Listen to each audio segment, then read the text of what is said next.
Welcome, listeners, to another episode of Listen, Learn, and Love, hosted by Richard Osler. My guests on today's podcast, joining me from somewhere in Arizona, they'll probably tell us where, are brothers, Jake and Joe Sharp. Welcome to the podcast. Thank you for having us. Yeah, thank you so much. We're here in Mesa, Arizona. Okay, I thought so. Let me tell you a little bit about Jake and Joe. I was on Instagram, which I've spent too much time there, especially at my age, and you can see accounts you don't follow pull up, and here were Jake and Joe talking about their brother Sam, who died by suicide while they were both full-time missionaries. And they're doing great work talking about really tender subjects. And so they will talk about, I'll give a little bit of bio. Jake and Joe are identical twins. They're 24. They both serve missions, Jake in Tijuana and Joe in Pueblo. That's part of Mexico. And when they were out just a few months, they learned this crushing news that their younger brother, Sam, Keith Sharp, died of suicide. Died on the 13th of March, 2020 at age 16. A rugby player, from what I could pick up on social media, and just a terrific young man. And this is kind of the worst nightmare that any family could have coming to reality. And so they came home from their missions for the funeral. They both felt impressed to not go back on their missions, which I love the way they honored the personal revelation they were receiving, and I hope they felt love and support and no judgment.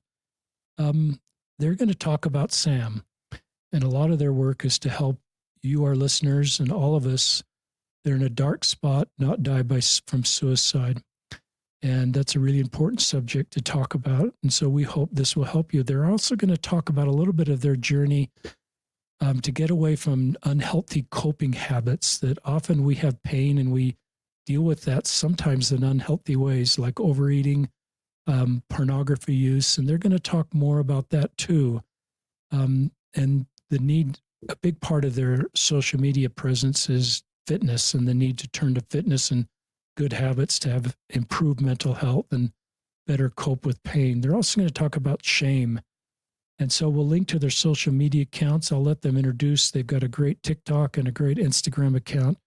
Their mom has a podcast, Fight Hard, Love Much, that they will talk about also. So our prayer is this will just help you if you're working to eat better and just have better coping habits and pornography use, or help those that are in a tough spot with their emotional health. Or if you're in a tough spot with your emotional health, we set a prayer time ahead of time that what Jake and Joe share with you will help you.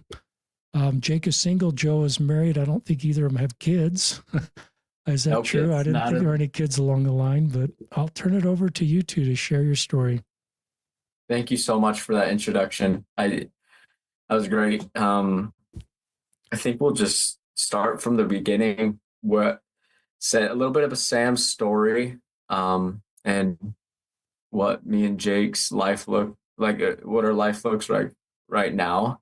Me and Jake and Sam, all growing up, we look like triplets because we all had, me and Jake's hair are a little bit darker right now, but we all had like bright blonde hair. And he was the little brother, just 2 years younger. And we did everything together. We went through high school together, hung out every day, made our mom laugh and cry, made our whole family laugh. It's not, your life turns upside down when you get the news. And I know that he just mentioned that we were on our missions when we found out that our little brother died by suicide. Losing a little brother, but not only a little brother, but a best friend, leaves a hole in your heart that only, I would say, our Savior understands. And it's the most confusing, heart-wrenching, and angry at times feeling that me and Jake have ever got to feel. Mm-hmm. I feel like everyone in our family, or like anyone that was super close with Sam, grieved in their own way. And just like Joe said, I think the overall answer is like there's no one else but Jesus Christ that understood which what each of us was feeling at that time, or like as we continue to feel, because each of us had our own feelings and our own relationship with Sam, and it was only through Jesus Christ that we were able to like actually heal our hearts or get through that grieving process. We feel like that was easily like our rock, no matter how confusing or how dark it got, how angry we were, we still come back, like looking at it after a little while, it's still Jesus Christ was there, and he was always going to be there. Yeah, I think sorting through a loss like this, I've read different things about what grief is, just because I grew up in a family of 7, and my parents are amazing, and we grew up in a very healthy home, I would say. Yeah. Like people look at our home and very healthy, and so I guess having this happen, and you're like, oh my gosh, you're a whole different person. Yeah. Me and Jake we're literally like just plopped on our heads, just life turned upside down, and we came back and through this healing process, and I don't really like to describe it as like we're healed and like and the grief is gone, because I think grief will carry through this life in different ways. Not like it's over, but we're new individuals. Mm-hmm. Even though we could remember the times when we had our little brother, the things that we had to go through, and like you mentioned, the different habits that came up, the coping mechanisms, not understanding what to do now, and the darkness that we felt changed us. Mm-hmm. And then through Christ, we were able to not become bitter, not become just lost. Because like if we're being honest, without Christ and without a guide and taught like communicating with our Heavenly Father, we would be lost. Totally. Losing a little brother it kills you in a way, and that's the only way I would describe it. Oh yeah. You want to give it a little bit more background? I feel like leading up until his story with coming back from our missions. Yeah, Richard, what do you have a starting point of where we want to start with Sam's story, or what were you thinking? I just feel like you'll know where to start, so I'll not answer that question and leave it to you, Jake. Perfect. So start. Yeah, just start with his struggle in high school and then go from there. Yeah. Okay. Yeah. I really hope this touches the viewers today, realizing who Sam was. Like Joe said, we were best friends, and he made, I think, like, if anything, we were going to say his number one skill was his ability to love someone in such a unique way.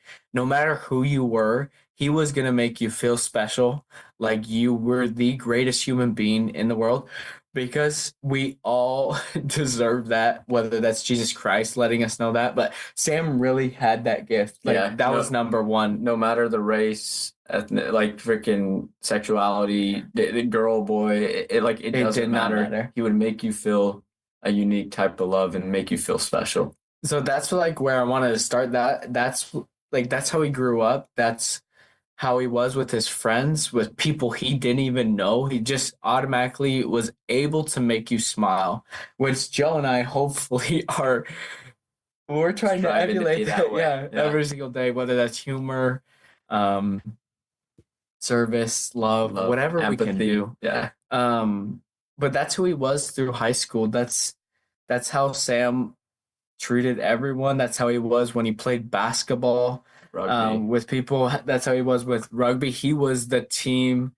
I don't want to say captain, but like people looked up to Sam in the rugby team because he was that light, because that he had that humor, and then he was a beast on the field. Like he was athletic. He was small, but like he'll hit you. Yeah. Like he was the craziest kid, and so like all the guys just loved him. Yeah. Same way with basketball.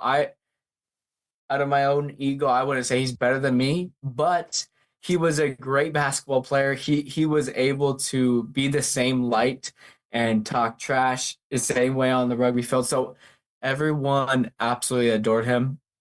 There was very like I don't know anyone that would say a bad thing about Sam and his just his charity, his love, His spirit, yeah. his spirit. So that's where I wanted to start because that's how he was with high school. He did struggle in high school, and like Joe said, Joe and I were talking. Is he kind of stepped away from high school? I think with Junior year, sophomore year, maybe. I think it was sophomore, Yeah. the summer after sophomore year. Yeah, because he was 6. Yeah, The summer after sophomore year, he kind of stepped away from high school and really actually dropped out after missing so many days, filled with extreme anxiety of showing up, expecting perfection, honestly, in himself, and it beat him up. He suffered with a lot of shame towards himself. He had some OCD, which kind of like amplified that shame. We feel like because he felt like he needed to be perfect, and some of that OCD when he did shame himself, it was extreme. I feel like he felt like he couldn't be enough. How was he gonna move on in the future? how could he serve a mission? How could he serve a mission? How Yeah. could he graduate from high school? Yeah. Be a future father, and some mistakes played into that. Honestly, he made some bad decisions, and he let that beat himself up. It beat him up a ton. And being super real, like I wish anyone listening to this podcast, that's like where we want to make sure you guys understand is learning to drop the shame, being able to forgive yourself for any mistakes, or just it's so easy to start beating yourself up, expecting everything from yourself when no one's going to be perfect but Jesus Christ. So that's what high school looked like for him, is like Yeah. a whole lot of shame, a whole lot of disconnection because of the anxiety, The isolation. the In his room isolation, a lot. the depression. And it was tough to see as brothers. Yeah, it was hard. Especially leaving for a mission, leaving him.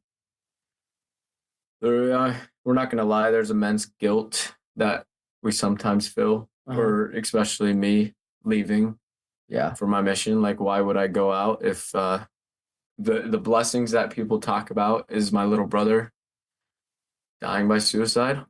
And so I've wrestled with that, and I've had to. I still wrestle with that sometimes, but during high school, Sam, and you'll see through me and Jake's content, Sam turned to the love and the community that the Down syndrome community brought. Mhm. And so he played a huge role in that. And I was doing respite care before I left on my mission with a Down syndrome boy that was Jackson. He was 16 at the time. And we're still friends with him to this day. And then my Aunt Carol actually runs a dancing group for the Down syndrome kids called Hip Hop Homies. And he worked with Chase, and Chase was his best friend. He was 16 as well. And they were both lady killers. They were both crazy blonde kids that just got in a lot of trouble. Were just the funnest kids. And that allowed Sam to feel a lot of light every day. And I'm grateful that the Down syndrome kids gave him that light. And that's why me and Jake surround ourselves with those kids all the time. Mm-hmm. It's because of the light and the love that they bring, and they truly are angels. And I know Sam knows that, and now Sam is an angel up there for all of them and for us. But after a lot of months going to some ketamine treatments and going to therapy, my mom trying to find different avenues to help Sam and finding the right way to deal with this. I think our family thought Sam was doing a little bit better with the darkness that he was feeling. And my mom was the closest to him during this dark time, with taking him to all the appointments and checking up on him. Well, me and Jake, especially, were out on missions. She was the closest. And that's how I was telling you before the podcast, a lot of suicide stories that we hear, it kind of happens that way. They pretend to be fine, and then that's when they follow through with their plan. And Sam, March 13th of 2020, at our cabin up northern Arizona, he decided take his own life. That's where everything turned upside down. He caused more, I think, more pain than any of us in our family has ever felt when he made that decision, because it was so like at that time when Sam chose to do that,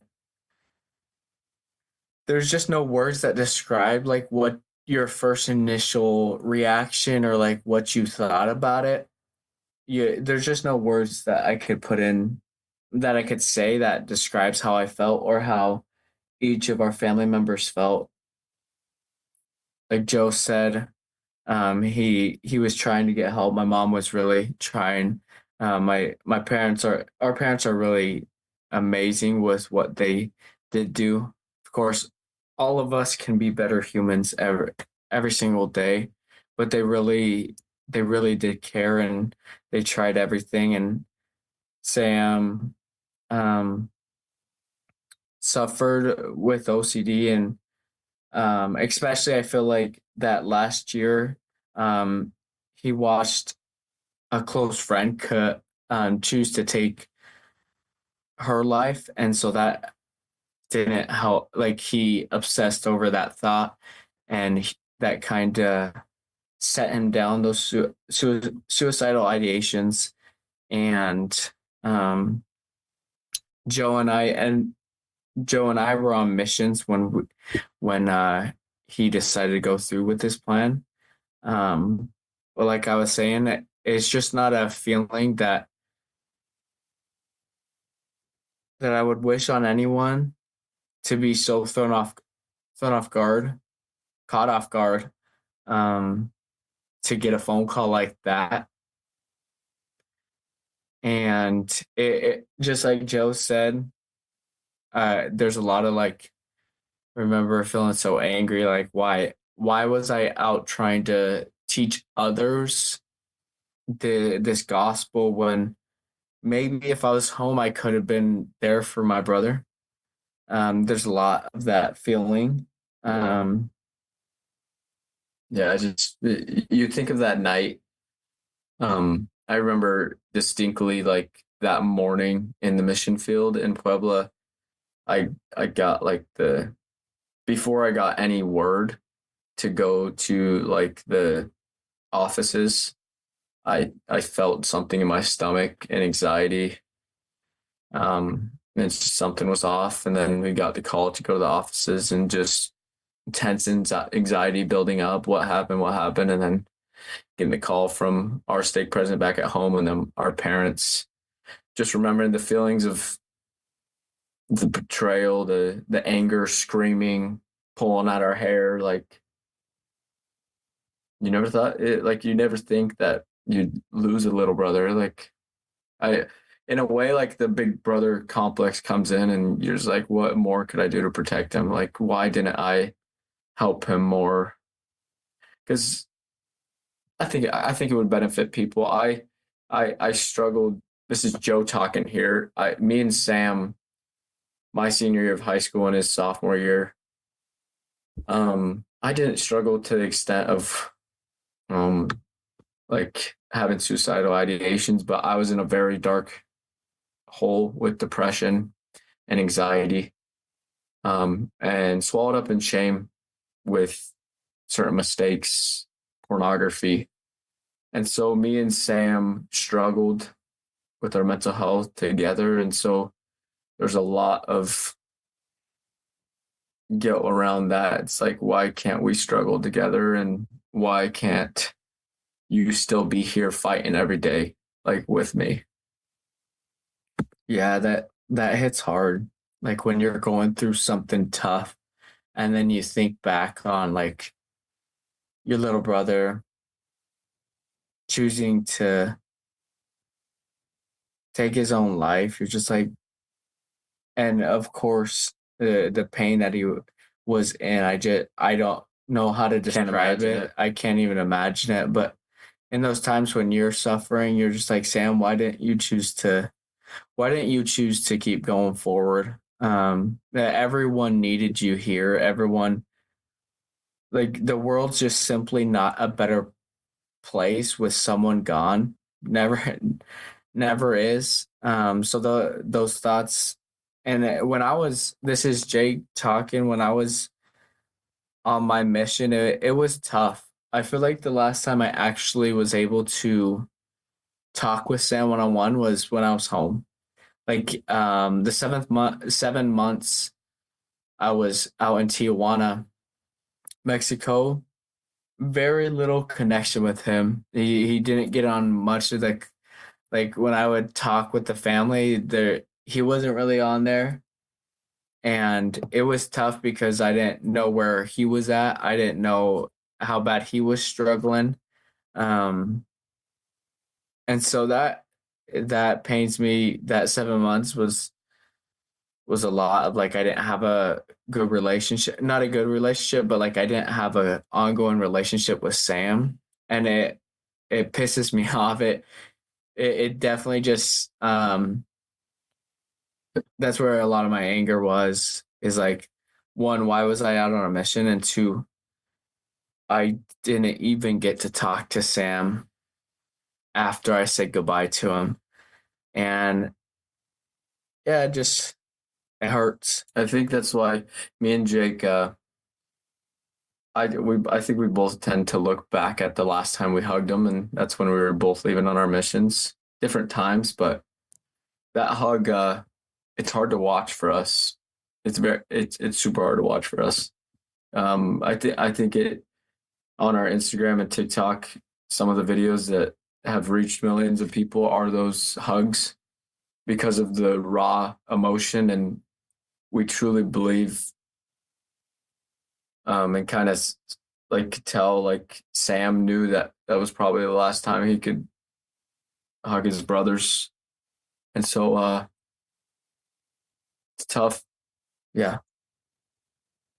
You guys are doing a good job talking about Sam. I think it honors him to talk about him, and you're doing a terrific job of talking about the emotional journey, the pain, the anger, the bitterness. It's, my younger self would have given like simple platitudes. Well, Sam's in a better place, and point to the plan of salvation that you believe in and taught, and that's certainly true. But my current self just wants to sit with you in the pain of this.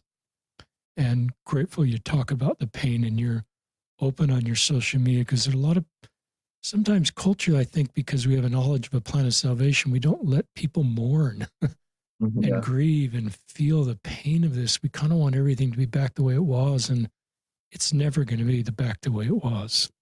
Yeah. And I don't mean that negatively. It's just the reality of when you talk about the holes in your heart and pain and the grief and a member of your family's gone, it's just so painful. And so I think talking about pain does help heal.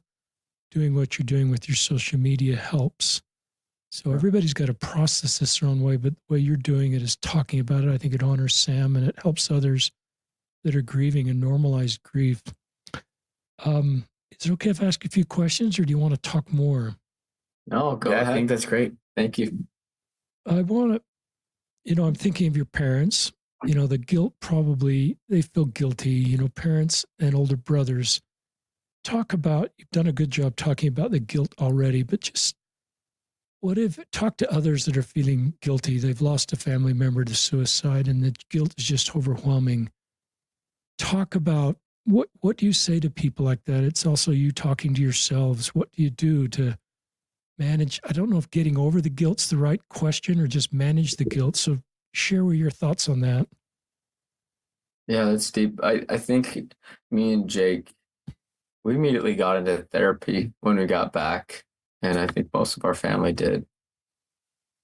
Just trying to handle every emotion and go through the guilt, go through our own journey of grief. I think guilt shows up just because you play like the what if game. I think it's so easy to catch on to that. And I believe everyone that has lost someone has played the what if game. What if I was there? What if I could have stopped them? Or like in any scenario, what if I didn't say this? If I remember my last P day out in the field.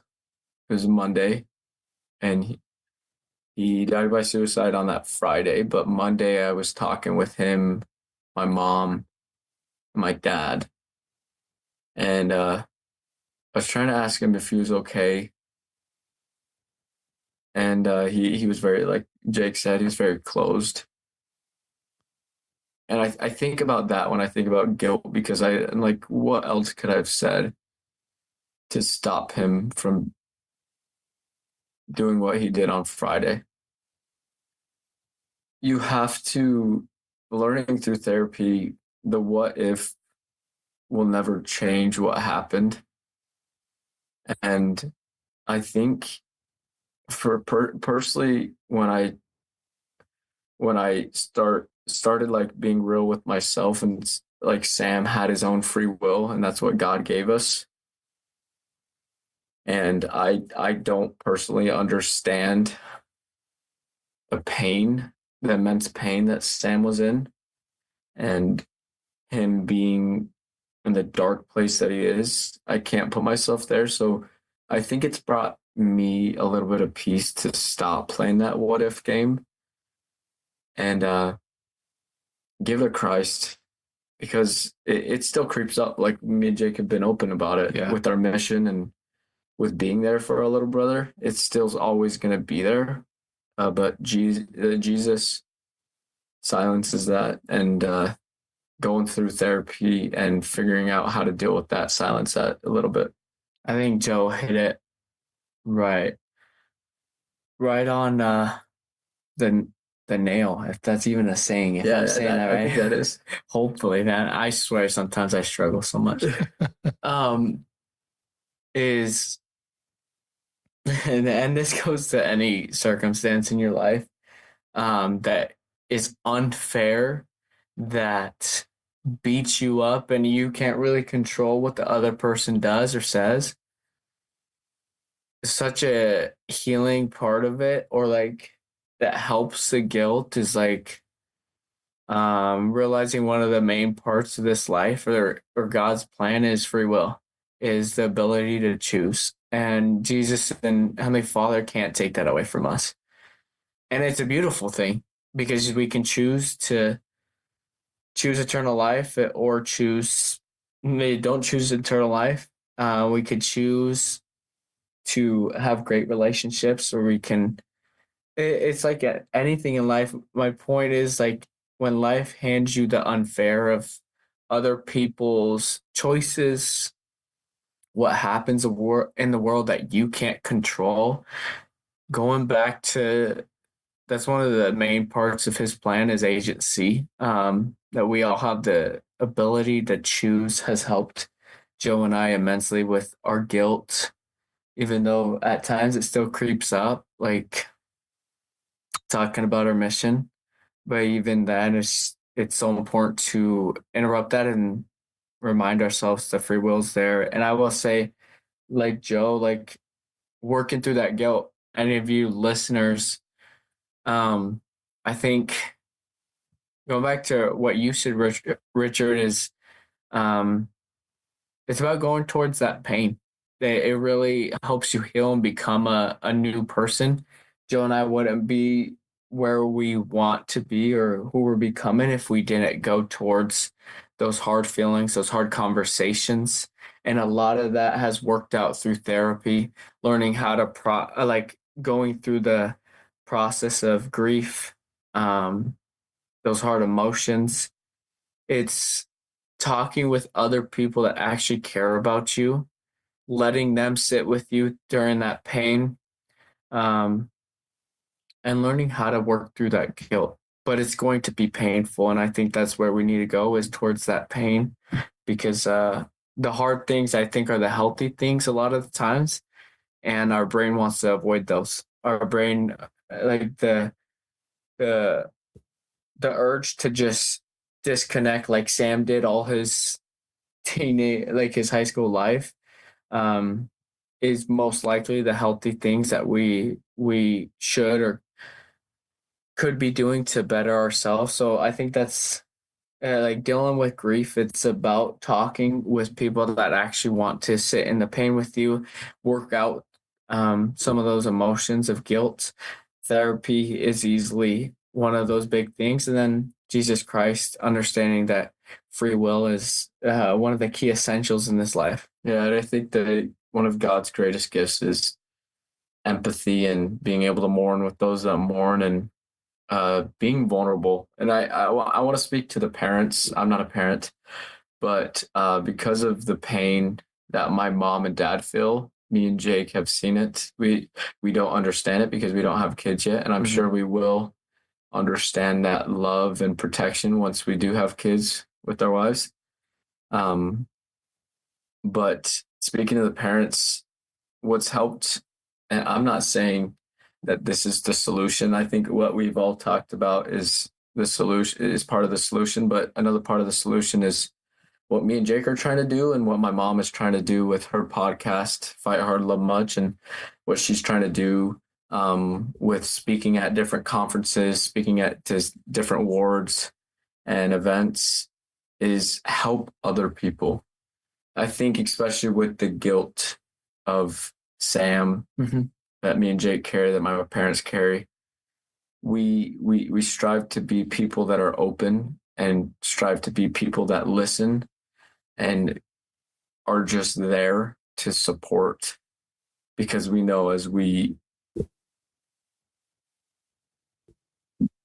our therapist says vulnerability times empathies, or something times empathy is connection. I'm pretty sure that's the right thing, but yeah, it's vulnerability. Yeah. Wow.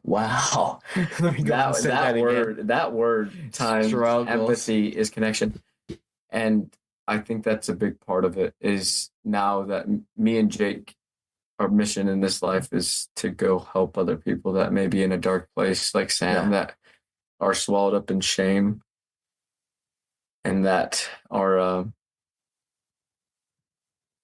suffering. And my mom's going to do the same, to bring that light, to bring the vulnerability, and to bring the empathy, because that's I think that heals a little bit of what the guilt that we feel. Terrific answer. You guys are 24, but you're way emotionally and spiritually mature. So it's good more people are hearing your voice. Just a few notes I wrote down, listeners, as we're talking. I love you talking about Sam in really positive ways, but also recognizing the shame that he felt, and probably compounded by OCD, maybe scrupulosity, and it just attacked him. Yeah. So this is a terrific young man. just sounds like loved everybody and everybody loved him. Gifted athlete, key member of your family because of his mental health and OCD, maybe even scrupulosity mixed in there. We had a son with scrupulosity, and it attacks the thing that's most important to you, your relationship with God and feeling you're acceptable to God. And it's a pretty tough place if you falsely conclude you're outside of God's love. Mm-hmm. So I think you did a good job. Just to comment, listeners, I don't believe our Heavenly Parents' love is earned. I think it is just there. I don't think we can do anything to take us outside of their love and them and us being acceptable to them. And that's not giving a permission to sin. Our worth is set. Going to the temple can come and go. Being able to fully participate can come and go. But our worth is set because we're divine children of heavenly parents. And I think if we really teach that and really believe that within ourselves, and we look pragmatically at just our mortal journey, I think God cares a lot more about what we learn from the slip-ups versus do we not have slip-ups in the first place. I've always felt that God could have set it up so old guys like me start to slip up and have to navigate that, but he kind of does it for younger people. And I think it's to help them grow in a positive way and to learn about themselves, learn about the atonement, learn about God's love. So most can navigate that, but if you've got OCD and scrupulosity and immense shame, it gets pretty dark. And I thought you did a good job of just talking about that. I also love this idea of not defining a relationship by the last interaction. You just did a great job, Joe, of talking about that last call. Everybody remembers their last interaction with somebody who died by suicide. Sometimes those are neutral interactions, sometimes they're positive, sometimes they're negative. But I think you have to recognize the totality of your relationship with that person, and that may help you. I also wrote down a line here that I hope is okay. Sometimes we conclude that if we could just redo things, that we wouldn't have the same outcome that Sam would have lived. And this isn't giving a permission for you that are suicidal to complete suicide, but I think sometimes the outcome, there isn't a different outcome, that maybe this was just the reality of Sam's journey. I don't know quite how to put that into words. I don't want to say it's okay, but it sounds like he lived in a very healthy home. There was a very healthy approach to therapy, very much awareness of Sam's journey, people that loved him, and the outcome was still, a terrific person dying by suicide. So I don't know if you have any thoughts on that. I'm not sure if you had not gone on your missions, if that would have resulted in a different outcome, but I don't know if that's just me giving you a platitude. So any thoughts on that? Yeah, I don't know, because that guilt definitely drives that thought. Like, what if Joe and I were here to be there for him as brothers or best friends? If it would have changed Sam's plan, or where he couldn't see a way out, so he had to take his life. But I would say suicide is never the answer. Good. Like, that's where I would start. Good. And then I don't know if us being back would have changed him, because he just, and in his letter he said, I just don't see a way out. What do you think? A couple times. I think it's a blessing, and it's hard to have a letter, but it's also a blessing to have his thoughts written down during his last moments. And like Jake said, that a lot of, if his letter was, I can't see a way out, or like, Joe, you keep fighting. Like, I don't know, I can't win. I can't see a way out. So I don't know. That's a tough one. It's a tough one. I don't feel like, I don't ever feel like God or Jesus Christ would say, yeah, there's no way out. I think there's always hope. I think there's always a step forward, even if it's not like I finally overcome those suicidal ideations, or I finally overcome the shame I feel. Even if it takes like months I or think years. yeah, even if it's a process of hard days, good days, bad moments, good moments. It's about choosing to stay and finding the hope in the small things every single day, because I will never say God or Jesus Christ was telling Sam, hey, come on home. There isn't a way out. I don't Good. feel that at all. Yeah, I've never felt that. I think that Satan feeding Good. Sam's mind and then feeding the souls that are struggling with this, Mhm. that there's no way out for me. God doesn't love me, or I'm not enough in people's eyes, in God's eyes. Or I think it's constantly Satan feeding that. It's like to doubt that you're enough and doubt that like there is not better days ahead. And I think that it comes back to shame. Satan uses shame the most, and to shame yourself and shame everything about it. And so you're just swallowed up in that dark place. Terrific answer. Just a terrific answer. One of my podcast guest listeners that went through a really tough spot with sexual abuse, which is a different story than your story, is he went from what if to what now, which I thought was a pretty good mindset. Just, because I do the what if, and you're doing obviously with somebody dying by suicide. Talk about, you briefly mentioned this, but it really, because it's really complicated. You said we're going on our mission. We're promised we'll all be blessed. And then you have the worst nightmare occur while you're on your mission. So talk about navigating maybe anger with God or anger at the church, or just because some really good people have very difficult experiences that don't fit the common narrative. And so talk about how you've worked through that, or what you'd say to someone else who feels like you feel. I'll start and then Jake can go. I remember that quote when I first came back. It's a quote that every missionary thinks of. It's like, I'm going to go serve for 2 years to help bring families together. So how does it finish? It's like, I'm going to go serve to teach people about that families can be together. So my family will be blessed. Something like that, on that like doctrine, and that our family's going to be blessed. And so that anger just came a lot with that. And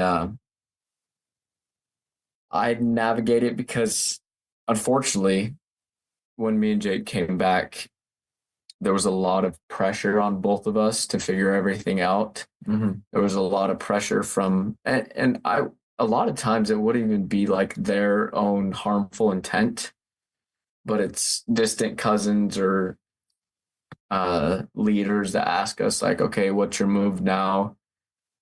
I think you should go on a mission, you'd heal and you could help others with this. And there was just a lot of pressure on me and Jake to figure it out and just go and do stuff right away, go and serve right away.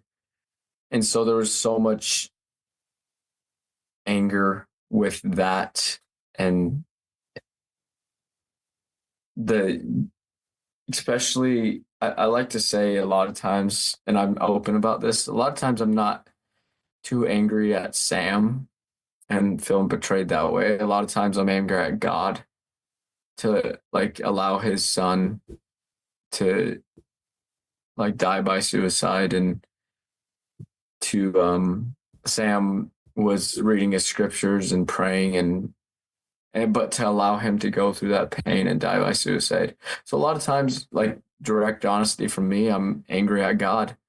But I think navigating that is relying on my faith in Christ and relying on my knowledge that Christ has experienced every pain that my little brother has felt. And he's experienced every pain that I felt losing my little brother. So that's the way forward for me, is trust and faith in Christ and not letting judgments from other people, pressure from other people destroy that faith and let me just be more bitter. Yeah, that's my answer. But Jake, It's a great answer. One, how would I answer that when I was trying to navigate that pain, that anger towards the situation? Um, I'm a little bit different. Joe has said that he felt like that when you're talking about getting back on your mission, how did you feel? Like you just didn't felt any, guilt. any desire and just No, did you feel guilty wanting to go back on a mission? yeah, just if I let anything else happen to my family or something. I guess um I never I never cared about going. Like, I was pretty set when I got back from my mission that I really didn't care about getting back on my mission. Honestly, I felt that I was good to stay, but navigating that anger, the pain of like not being there for Sam when I was doing, because don't get me wrong, I think Joe would say the same, as there was plenty of great experiences with families in Mexico Yeah, of converts getting baptized, great work being done, yeah, learning Spanish, going through hard things there. It was amazing. But the anger and the pain was still there. Is like, how come my family doesn't get Sam? Why doesn't Sam choose to stay when we're out on our mission? So that anger and pain, I feel like what Joe was saying is just trusting and having faith in Jesus Christ. Um, and his plan was a huge one. And then I'll go back to just being able to connect with others on that same anger and that pain. Um, and try like actually changing that perspective um, around the whole anger and pain. I think had a big part of like Yeah. me actually dealing with that pain and anger. I loved Joe. Great segment. I love Joe. You were honest, being angry at God. I remember when some of the YSAs would tell me I'm really angry at God, kind of caught me off guard. Mm-hmm. And I sat with that for a while. And then I thought what my therapist friends have taught me, anger is a secondary emotion to pain, and it's a justifiable emotion. And so if I try to tell people not to feel angry, I'm not sure I'm helping them heal long term. So I think there comes a point where agency kind of kicks in and you've got to deal with the anger, and therapy and I think the two-prong approach is the one you're saying is, the atonement of Jesus Christ to heal our hearts, pain that's not sin related. There's no sin related pain you're feeling. Sometimes we talk about the atonement so much and it takes away sin. But there's so much pain in the world that's not sin related. So I love your approach. I love what the atonement's done for you, Christ, as well as therapy. And our doctrine listeners is Christ has already paid the price for our pain. So Joe and Jake turning all this pain over to Christ, we're not adding to his burden. It's not like, oh no, I feel guilty for offloading this to Christ because his arms are, I'm adding to the pain on the cross.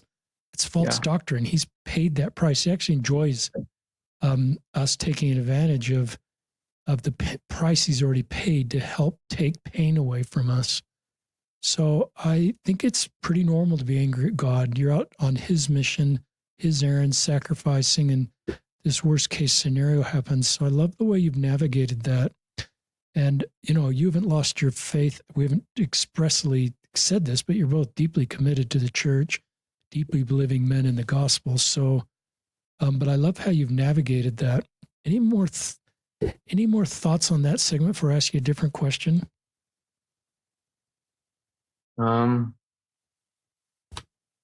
don't think so. I think the biggest help is knowing Christ has experienced our pain and our little brother's pain. And I think every confusing question that comes to my mom, to our family, my dad, is finding peace in Christ, that even though we might not know everything in this life, and I think that's fine. I think that God teaches us line upon line. Mm-hmm. We're probably not going to know a lot of the answers with our little brother in this life, and I think that gives us a source of peace as well. But to know that Christ has suffered for our pains, not sin related. Yeah. And he suffered the pains and the shame and the feelings that Sam has felt too. Yeah, and just realizing that there's a bigger purpose, or that life always has its purpose. Like, we're not just here for nothing. I think recently I've been going back to that. It's like there's always a purpose, and God does have a plan, no matter how hard or how angry or how much pain you are in that moment. There is a purpose behind what God's doing, behind what we're doing here. I think that's really helped me. Talk about your home now. I just want to make a comment. I think this goes back to my younger self. I probably would have wanted you to get back on your missions because I thought that would be the best for you. I don't want to go back to my YSA assignment too much, listeners, but I remember talking to one YSA that, had not served a mission, and I thought my job was to get him on a mission. So, but then the Spirit just said, listen to his story. And then better information gives better revelation. I just felt impressed after listening to his story, the sincerity of him and his commitment to the gospel, that I should put no pressure on him to go on a mission. In fact, I just say, it's your choice. You've got to get personal revelation. I will walk with you. Pretty committed to going to the temple. And he never went on a mission. And since then, I've become a lot more nuanced. And I just love that you got personal revelation for what you should do post-mission. And I hope that we as a culture will have a lot of feelings about the Jakes and Joes in our life that come home for any reason early, quote unquote. And I think our job is just to love, not to figure out the backstory of why they're home. Obviously, people know why you're home in your situation, but just love them and not sort of ask questions, when are you going back out? Or just let them figure out their future and just be and love them and accept the personal revelation. I don't have personal revelation for anybody. And so I just hope that our culture improves regarding you getting personal revelation. Our son came home after 8 months, but it was COVID. So it was kind of an obvious reason to come home. And he had a high school girlfriend, and he's our youngest kiddo. And we were a little bit more in the camp of just letting our kids figure their, and he just said, and she came home too. And they're both 19, and they just both said, we're getting married. We are, not going back on our missions. So they got married at 19, and it was just a unique story, and it was great. So talk about unhealthy coping habits, because that's a big part of your social media is, how you turn to unhealthy coping habits to deal with all the pain you were working through. Yeah. I think talking before the podcast, we wanted to mention a little bit about pornography. And I know in my story, I mentioned me and Jake, I think, first saw pornography in the world we live in today at 14 years old, and struggled with that habit throughout high school, and especially when things got dark my senior year and I was going through my own stuff. I was heavily in the habit of viewing pornography, and then I just cut it for the mission, and I was off for a while, and then started a mission totally fine, and then all the emotions and the pain and the grief, I went back to it after I got back, and going to therapy and learning to drop some of the shame and we listened to Sarah Brewer. She helps people overcome pornography for good. Um, and we've listened to a lot of her material and working with my therapist. There's a lot of progress with pornography. And they talk about not setting. I've gone without porn for a couple of years, and that's great. But to talk about celebrate the victories of processing emotion and processing the urge to view pornography. And I think, which is cool. And Sarah talks about, me and Jake talk about a lot with our content, helping people with their overeating habit. It all relates. And it's so funny that shame is the biggest driver for any habit, that any vice, whether you're overeating, whether you're in the habit of viewing pornography and masturbating, or your alcohol, drug, whatever it is, shame and shaming yourself for doing that act drives the biggest sabotage, drives the biggest reason for that viewing pornography. So we've worked over the years with overcoming that and learning the right tools, because when we have the right tools and develop new beliefs on who we are, and we begin to drop the shame, that's when real progress is made. And as I've been learning this since I've been back, I'm grateful for the tools that God has put in other people's lives, like Sarah, like my therapist, that are open about this, because in the church especially is so quiet, and porn was looked at as like only a few people struggle, and then if you struggle, you're a home wrecker, and you're just not meant for any type of good. And so to be opened up to that new view of the people that we study, we've made real progress with defeating a porn habit. With what do we do in the future if we go back to that habit in times of pain and stress? And so the key to with any coping mechanism is dropping the shame first, and then figuring out the right tools and beliefs to go forward. Yeah, Joe said a lot of it. Like, he's already hit it. And the funny thing is like, overeating and the habit of viewing pornography, there's so many similarities, and it's such to do with our mental health, honestly. Yeah. Both could be huge shame. Both can be habits that we continue to shame, and it just leads into that same cycle. And that's how it looked after grieving Sam. Joe mentioned, like, we had a bad habit of pornography before, like when we were in high school, and both of us kind of was able to get free of it. But then after losing Sam, just trying to process those emotions, we didn't do the best job of it. Yeah. And I think it's because we were taught the wrong beliefs, or didn't have the right tools. The church culture hasn't done the best job with it, and in the years, and I really hope and believe that they're going to be doing a better job, especially with how bad people struggle. But both with overeating and pornography, it starts with dropping the shame and changing those beliefs, changing the way we talk to ourselves. Just a huge part of actually overcoming both of those. Yeah, and of course, Christ and his atonement is always a part of this process. Yeah.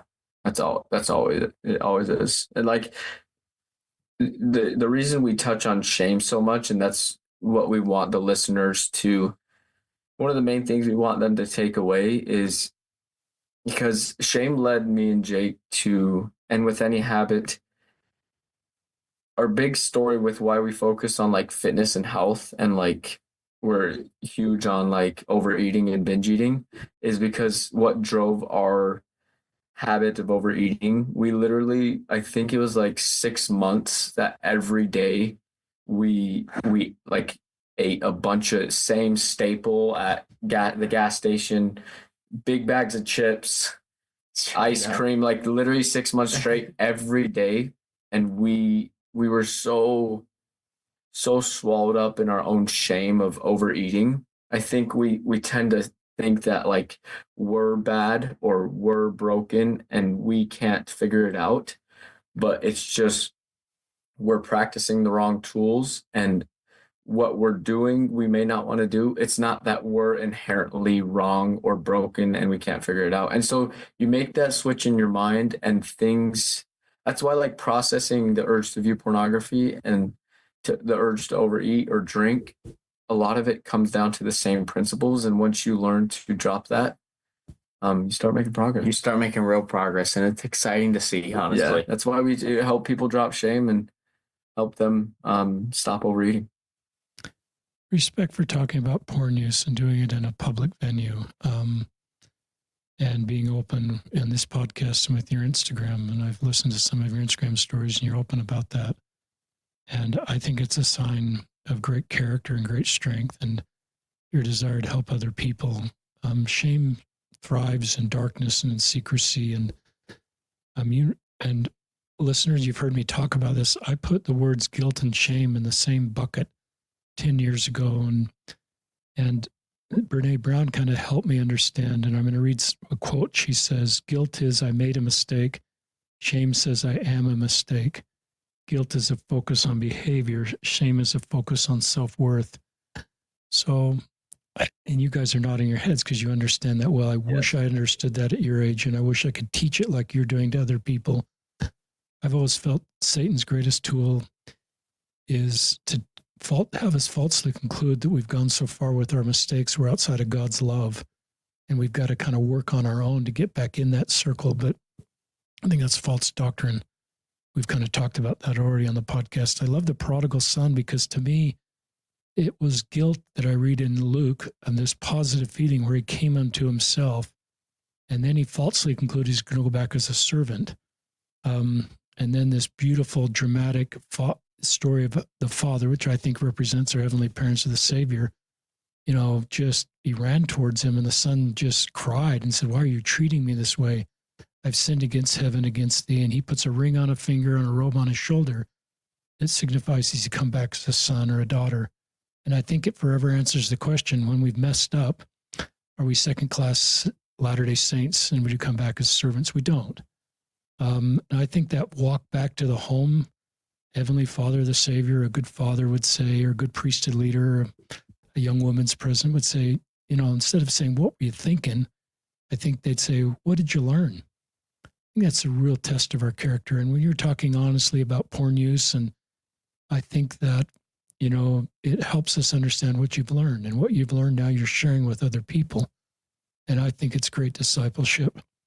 Home wreckers, I've heard that. That's pretty, I'm glad you said that. Those are obviously words that you've heard about yourself. And those are really hard words to hear if you're, working through porn use. And I love you talking about Sarah Brewer and her work. And if you're not familiar with her work, she's been on the podcast. She has her own podcast. So check Sarah Brewer out. She normalizes urges, from what I remember, normalizes thoughts. I've always felt I like that, because I think you're going to have urges to eat, that bag of chips, and you're going to have urges to look at pornography. And sometimes we'll all have thoughts that aren't what we really want to be thinking or appropriate. And I think, I used to sing a song to myself, get rid of the thoughts. And now whenever that song comes on, I sang as a teenager, 40 years ago, it brings me back to the thoughts I remember as a teenager. So it's counterproductive for me. So maybe the song works for you, or maybe just living with, you were going to have thoughts and urges, and not getting, an agency really doesn't kick in at that point. It kicks in later in the cycle. More you'd like to share about helping others in porn use? That was great, but I want to keep talking about if you've got more things you'd love to share. I think what came to my mind when you said normalizing the urges is I think Sarah talks a lot about stop demonizing them. Mm-hmm. I think that's in my own personal journey, that's helped so much. stop demonizing the urge to want to view porn, or like I think it helps me so much to think like that thought a lot of times is not you. Like we're not every thought that we think. And it's not like you didn't sin and you don't have to lead down the path of I'm gonna go and view pornography if you get the thought of like, oh, that woman's attractive, or oh my gosh, like I have this thought that I need to. Once you stop demonizing that and don't take it to a level of like making it so deep that it needs to be, it's so easy. And the same thing with like overeating. When we help men, part of the reason is like they think they're so wrong for feeling, oh, I want chips, I want fast food. It's like, first, the food is designed for you to want. And same thing with porn. It's super like attractive to the human carnal mind. And so like helping people understand, when you stop demonizing them and normalizing them, that's one of the first steps forward. And Sarah's biggest thing is dropping shame. And the most progress that I have made with pornography and other habits that like I want to stop is dropping the shame of the individual and going forward with that. Yeah. And shame looks different for each and every one of us. And that is the ways to find out what shame looks like for you. How does it look like when you're messing up? How do you shame yourself? And what are you learning from every time you do shame yourself or you mess up? I think that's where you start. And on top of what Joe said, I think it goes right along with it, is like guys people overreacting towards their slip ups with pornography. Yeah. Just leads into the same cycle of darkness, of isolation. I can't tell anyone. I'm so bad. I messed up again when I knew I shouldn't have. When I knew, and because food is incredible. I freaking love food. Let's take it that way. It's like someone struggling with binge eating, or they haven't ever got a nutrition or a diet right. They constantly go towards overreacting. Now, I'll wait till next Monday or till next month, and I'll try to figure out a new diet that might work for me. Or I've already overate. I'm just going to chuck out the whole day. Yeah. I'm going to chuck out the whole week because on Tuesday, I had some of my favorite candy and I knew I shouldn't have it. It had sugar in it. So let me go ahead and chuck out the whole week. And that's how we talk to ourselves. If we're like continue to struggle, is they overreact to one moment. We did the same thing with pornography, and it just leads into this negative cycle. The other thing I wanted to mention on this pornography topic, is having the ability to let go fast, being able to forgive fast. And what I mean by that is, and guys, please take this to overeating as well, because we absolutely love this topic. Is so you did slip up with pornography. We're never gonna say like there won't be some guilt there. There doesn't have to be shame there, but maybe there's some guilt there, and that's great. That means maybe you go pray and ask for forgiveness. We believe to do that fast. Come to your Heavenly Father fast. Come to someone like Joe and I share. Your wife, your partner, your family. Go connect with other people. Be able to let your slip up go fast. I don't think God wants us to have the grudges on ourselves, or like he wants us to have a short-term memory, in my opinion, with slip-ups that we have. He wants us to forgive ourselves as he forgives us. That's what I would mention. And the last thing is managing your emotions. Just like Joe was saying, is like, stop demonizing these urges that you have. We're all human. There's going to be days where you're stressed. In our case, we were grieving Sam. There's days that you didn't treat someone like you should have, and you choose, or like you're trying to manage your whole life. That's where it really starts, because all of us are going to have urges. The stress will come, the bad days will come, unfair things happen. It's how we process those emotions. That's where the progress happens, is learning to process those urges, letting them in, and then choosing no. Because I feel like a lot of times Joe and I, people we've seen, is like they're trying to rely on willpower alone. Say they have a pornography urge, or they have a urge to just let go of their whole nutrition, is just a terrible day, and they think they have to let it all go. But they're like, oh, I had to go. So they willpower their way through it, but tomorrow, the next day after that, they get the same urge and they're frustrated, and then they finally let it all go. And I think Sarah uses a beach ball, trying to hold a beach ball underwater. Yeah. It's the same principle. It's like, it's actually, willpower is great, but it's not like, when we're learning to process these urges, these emotions, it takes the processing. That's when the progress is made, is like, okay, I have this sexual urge. I have this urge to overeat.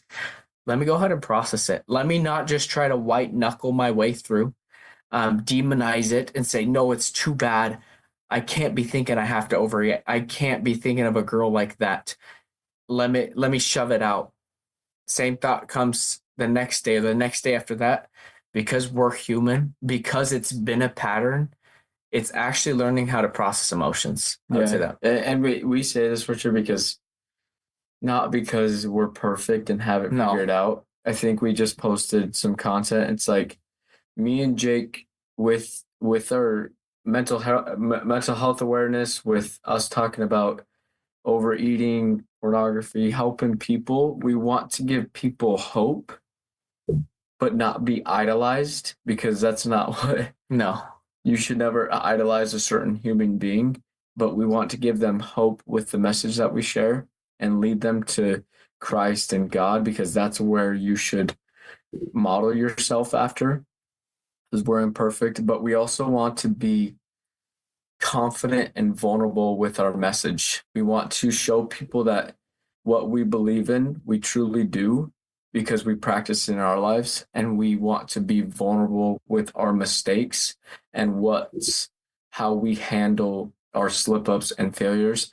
And when people see that, that's when people have that sense of normalcy, and they sense like, oh, I could do it too. Look at where the twins are with their overeating habit or with the porn habit. And that's when you start to believe, I can't, like, I'm not broken anymore. I'm not wrong. I've just been practicing the wrong tools, and I have to develop new beliefs. And they start believing themselves. Yeah, it works. There's results behind it. That's why we believe it. That was a terrific segment. No one's ever used the term that Jake used in my podcast in my life. Forgive fast. What a great term.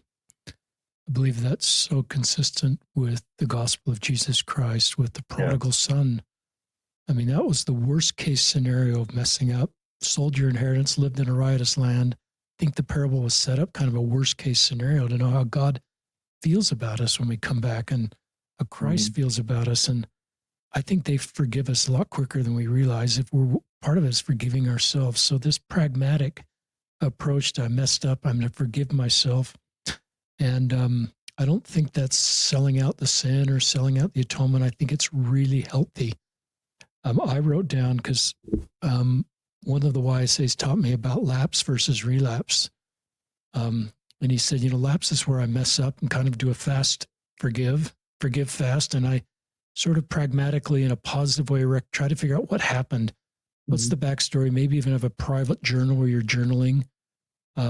Relapse is different. It's just where you've messed up, and then you don't do a forgive fast. You just binge. and you just think falsely you're back to square one. I think one of Satan's greatest tools as we're working our road to solve things is every time we mess up, we're back to square one, and we have, all the work we've done is for naught, and all we've done is burden the Savior because we messed up again. And so that's just false thinking. I think Satan wants us to feel that. And I think, guilt looks forward and says, if after a mess up or a fast forgive fast says, I'm one day closer to stopping this and putting this behind me versus I'm back at square one, which is shame. And so there was really good stuff in that. Very, very helpful stuff I wish I'd known before I started my YSA assignment. I love, you said, I think this is Joe, that says our purpose of our podcast or a purpose of our social media is to give others hope. I think that's the greatest gift we can give to our fellow people. I think hope is my favorite word in the gospel. I sometimes, with my own mental health listeners, it's hard for me to feel joy. Sometimes that's not within the circle of my control. Other times it is. But hope, I think, is something that's always within my circle. And maybe I need Christ and therapy and good people like Jake and Joe doing. But I think giving other people hope is one of the greatest things you can do. And sometimes you have to do what Jake and Joe are doing. You have to be vulnerable. They've mentioned that word a dozen times on the podcast. I think it's a Christ-like attribute of terrific men and women. I think for men, it's culturally a little harder to do. You're gym guys, so you fit that mold of a typical. I've got sons your age; they're in the gym a lot. I used to be in the gym at your age, but there's this stereotypic. That's not a word, but you know what I mean, listeners, of what a real man is. And I think being vulnerable is part of being a real man. I think Christ was vulnerable. He gave other people hope. Think about his ministry and all the people that left with more hope because of how he treated them, the miracles he performed, the things he taught. So I love vulnerability brings vulnerability. So if you're open in appropriate situations about the realities of your life, people open up to you. I would guess your DMs are flooded with people just, I can talk to Jake and Joe about the realities of my life. My story may be a little different, but they'll just get it. And I wish I'd been more open with my mental health with my YSAs. I saw therapists during being a YSA bishop, and it was on another side of town. And I kind of thought I'm glad none of the YSAs are seeing me going to this building and they may connect the dots that the bishop's seeing a therapist. But I wish I'd been more open about that. It wasn't a moral failure to see a therapist. Yeah. And you're pretty open about, that seeing a therapist and normalizing that. And we need Jesus and we need therapists, and you do a good job of talking about both of those. We still have time for more. Other things you'd like to share on pornography use if you want to, or any other subject, same, anything else you'd like to share? I think the last thing we would probably share is the correlation between our mental and physical health. I think it's hard for us, speaking for me and Jake, to take accountability for our mental health when we treat our bodies or self in a certain way with the habits that we have, whether that's like doom scrolling, not like lack of sleep with staying up or whatever, not exercising, not like eating a whole bunch of food and doing whatever. I think what we've realized is, and what studies show, it plays a bigger role than we think. And we help people with this, not to discount therapy, medication in some sorts, and having empathy and vulnerability with those around you that love you. But the developing a healthy lifestyle takes every part of it, because once you're lacking in one part, then it takes time and it starts to hurt you in that area. And that's why we're so adamant and so like persistent with getting the message out of what really works to be consistent with healthy habits, filling yourself with great food, exercising, and staying consistent with it, is because of how much it plays a part in it, and how much it plays a part in your brain health and the clarity that you have when you choose to live a healthy lifestyle. And again, we're not saying this as, oh, we're perfect, we never overeat, or I think that's such a social media thing, that these guys that post the routine or something, that they have such a strict routine that they eat that same thing every day. They never eat anything processed. They never drink any soda or whatever it is.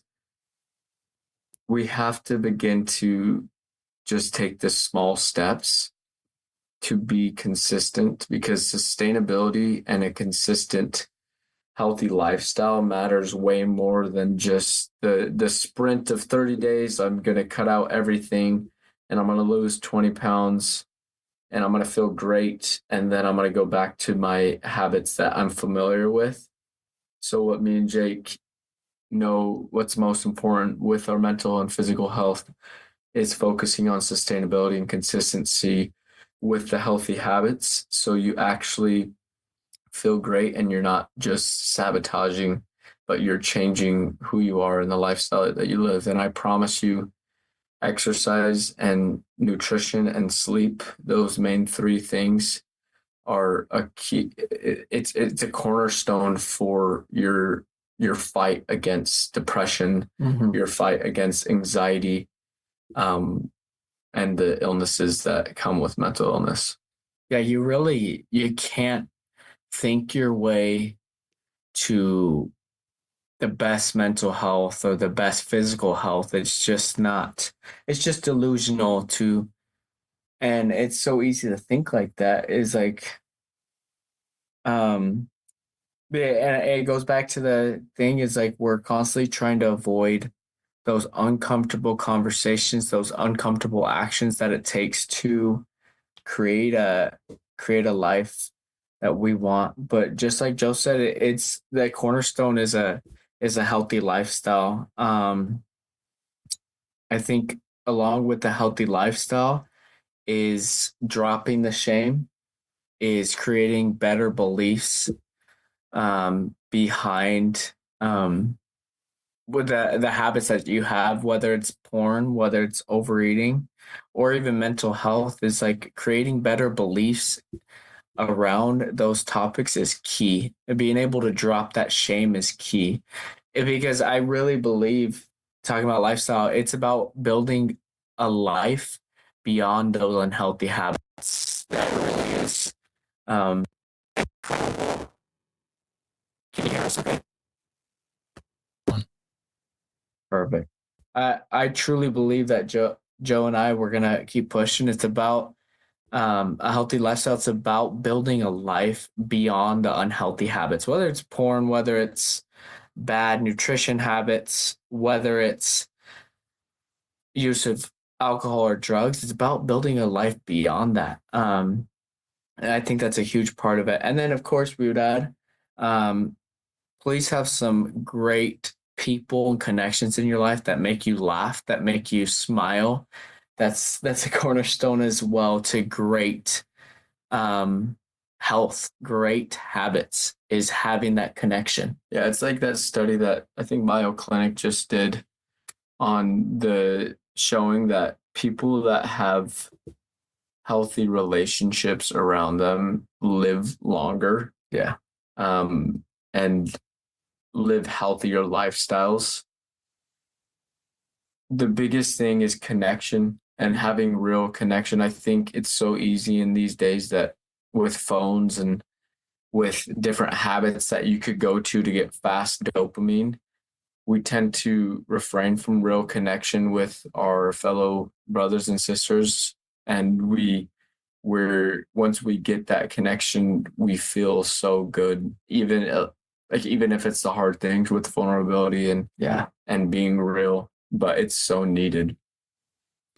Talk about your social media. The name of how you came up with this name. You're on Instagram and TikTok. So tell us the names. We'll put them in the show notes, listeners.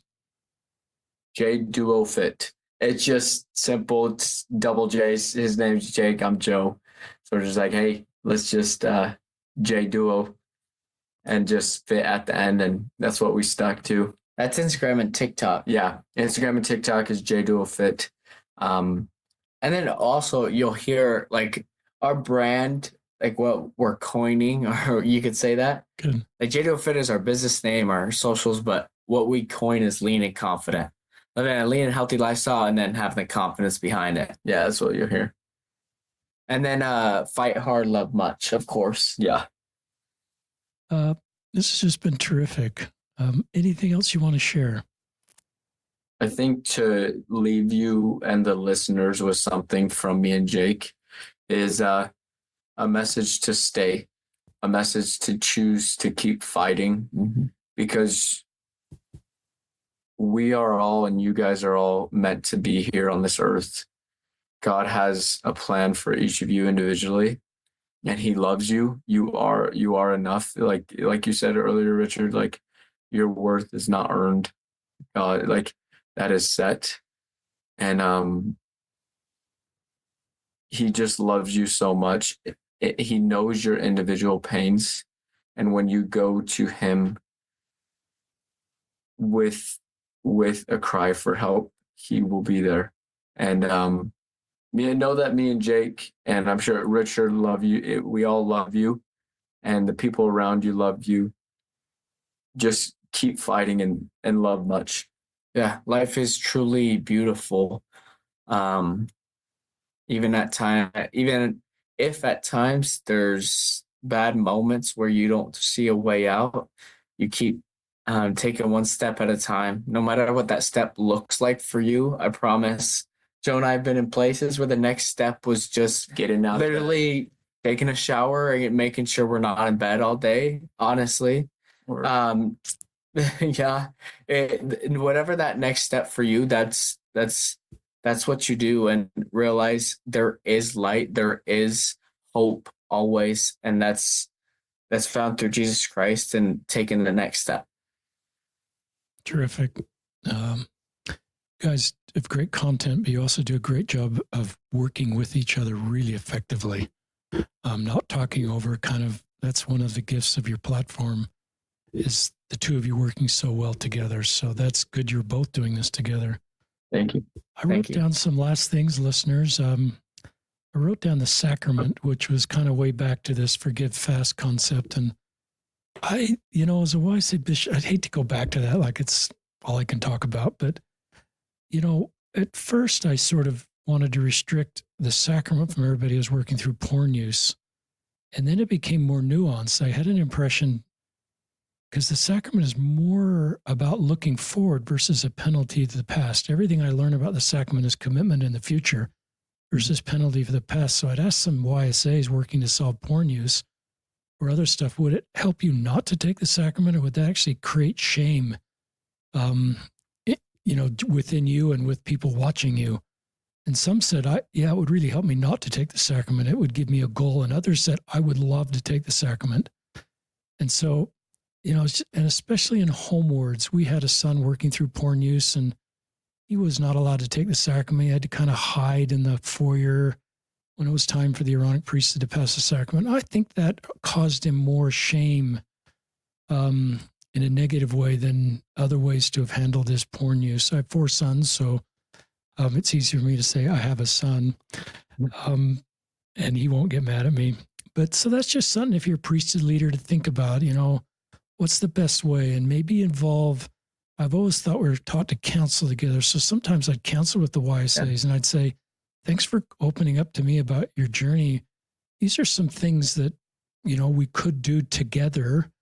I guess I'm the final judge in Israel, but I always thought I made better decisions when I involved the YSAs. And so some YSAs, sometimes that was really helpful for them. Some YSAs sometimes I'd give them stuff to read, and some weren't readers. So I recognized that just burning them with things to read wasn't going to help them on their repentance.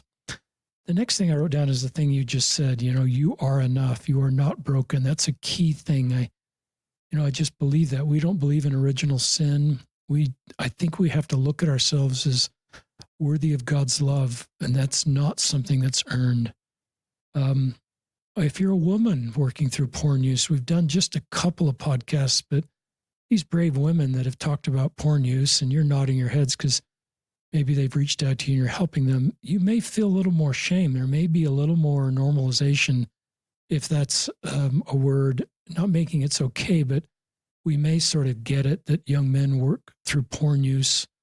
But there's really wonderful young women working through porn use, and maybe women of all ages. And so if that's your road, don't feel extra shame about that. It's just what these good men were talking about. You've got to use the same principles and not feel extra shame because you're a woman. And we sometimes think women don't have sexual urges or aren't sexual beings or don't look at pornography. And so the same principles apply. If you're gay or lesbian, you're going to have, these guys have talked about, their thoughts around women. You'd have straight thoughts if you're straight, and you're going to have non-straight thoughts if you're not straight. And so just normalize that if your sexual orientation is, towards the same sex. It doesn't take behavior off the table, but I think if you feel shame for the feelings or the thoughts you feel, that's another way Satan can isolate you from the love of God. I thought about your future kids.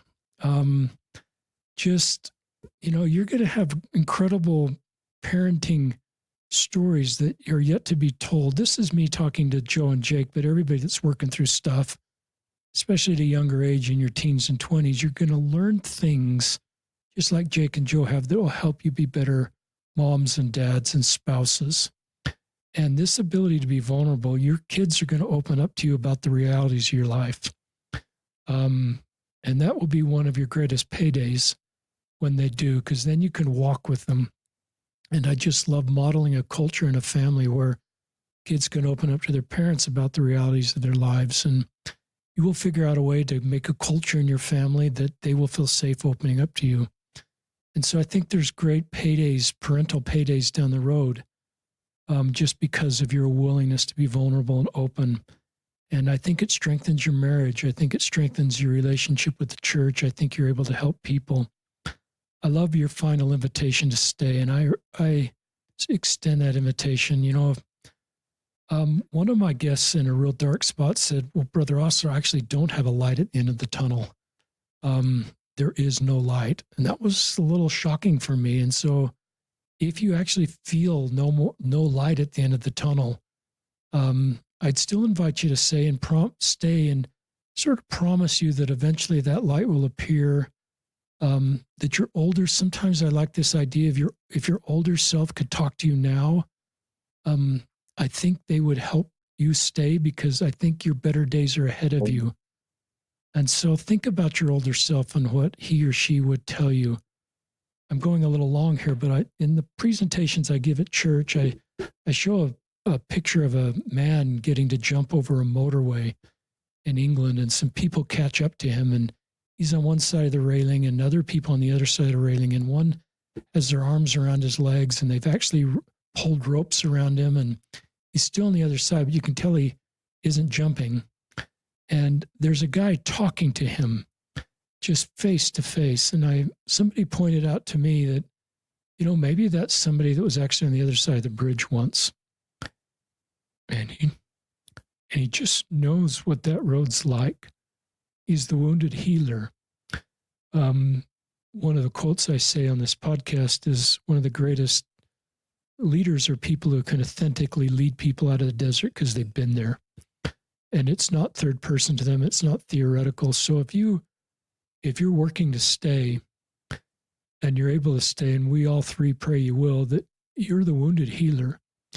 You can be the other person on the other side of the bridge talking in an authentic way about what it means to stay. And that's just our joint message to any of you that are working to stay. you're good men, Joe and Jake, and you've lifted my spirits today. You've given me hope for the future of our world and our church. And I think, our things are going in the right direction because of young people and your ability to be vulnerable and create Zion and create a culture that is really consistent with the gospel of Jesus Christ. We'll sign off unless you guys want to say anything else. Anything comes to your mind? No, Thank you so much. Yeah, I appreciate that. that was amazing. Especially about the future kids. So- I really do think people that my therapist always told me and my wife when we've been to therapy and stuff, always told us that our future children will be blessed because of the work that we're doing today in our own marriage and how we're developing personally and the tools that we're learning. So I truly know that to be true. Thank you so much. That is great. That is just terrific. So Richard Ostler and Jake and Joe Sharp signing off on another episode of Listen, Learn, and Love.